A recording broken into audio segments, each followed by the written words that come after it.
Ketika ada berita di media untuk menjadi dirut BUMN bisa membayar 25 miliar, ini adalah sebuah nilai untuk jual beli jabatan direksi BUMN. Hal ini mengejutkan. Segitu parahnya kah korupsi di BUMN? Kembali pernyataan seperti ini akan menggugah rasa nasionalisme sebagian warga negara yang NKRI. Namun yang mencintai buta pemimpin tertinggi dan yang kagum dengan pejabat serba bisa akan biasa-biasa saja membaca berita tersebut. Sungguh, kalian, wahai warga Wakanda, di mana sih nurani kalian itu? Pandora Papers, BUMN banyak yang bangkrut, ekonomi tidak tumbuh baik, neraca perdagangan minus, tekor dibanding dengan negara Tiongkok yang dipuja-puja. Sumber daya alam habis dikeduk, pejabat berbisnis, APBN tekor 800 triliun di tahun 2022 nanti. Kalian masih berkata kadrun pasti yang anti pemerintah yang paling salah. Segitu gampangnya Anda digeser matanya, bukan melihat kesalahan pejabat penguasa, malah bisa dialihkan dengan buzzer urusan yang salah yang lainnya, yaitu kadrun. Biasa itu di dalam strategi sebuah pemerintahan, punya scapegoat itu biasa, punya pengalihan isu itu biasa. Namun kalau Anda seorang patriotik nasionalis, faham bernegara, tidak akan goyang cara melihat benar dan salahnya. Belum pernah sungguh dalam sejarah Indonesia ada cara bernegara yang sedahsyat saat ini di dalam manipulasi jabatannya untuk cuan pribadi dan kelompoknya, namun tetap bebas pejabatnya untuk melakukannya. Keingat kata Cak Lontong, sesungguhnya saat ini tidak ada pejabat koruptor. Koruptor itu adalah pejabat yang ketangkep korupsi. Kalau tidak ketangkap, ya bukan koruptor dia. Jadi sekarang ini penyalahgunaan jabatan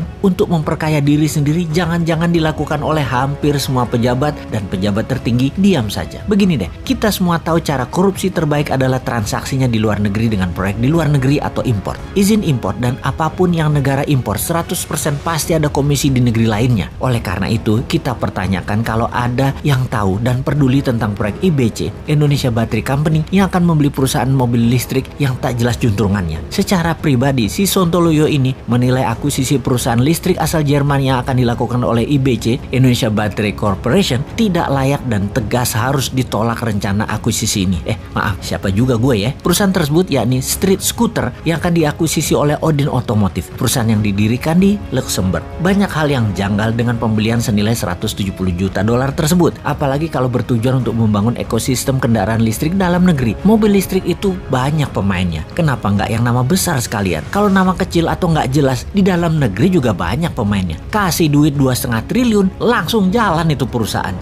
Lupa, nggak bisa dimainin harga dan komisinya ya kalau lokal. Oh iya, maaf, lanjut ke luar negeri. Sekali lagi kita bertanya, kenapa mesti beli mobil listrik di Jerman? Apa karena bisa digoreng sahamnya di masa depan? Buat cuan dari papers trading gitu ya rencananya? Sungguh, di dalam pengambilan keputusan, pejabat tidak boleh mengambil keputusan berdasarkan future valuasi. Ini negara, bukan bisnis. Negara jangan berbisnis. Yang untung bukan rakyat, tapi pejabatnya. Kalau pemerintah berbisnis, memang pebisnis berbasis bursa saham yang sering mainan valuasi perusahaan memang sering melakukan bisnis berdasarkan valuasi masa depan atau future valuation. Tetapi mudah-mudahan Pak Menteri yang tindakannya katanya sudah disetujui pejabat tertinggi tersebut, mudah-mudahan pejabat tertingginya paham cara mereka main yang terlihat menguntungkan sesungguhnya hanya di kertas dan jualan kertasnya yang untung. Di dunia nyata atau sektor realnya mah nggak bakal ada apa-apa, apalagi kemanfaatannya buat menyerap tenaga kerja. Jauh panggang dari api. Tapi saya yakinlah semua buat NKRI kok. Bener kan? Kalian kan mau jabat lagi di 2024, harus cantik di etalase medianya walau terlihat wagu videonya di pompa bensin kemarin.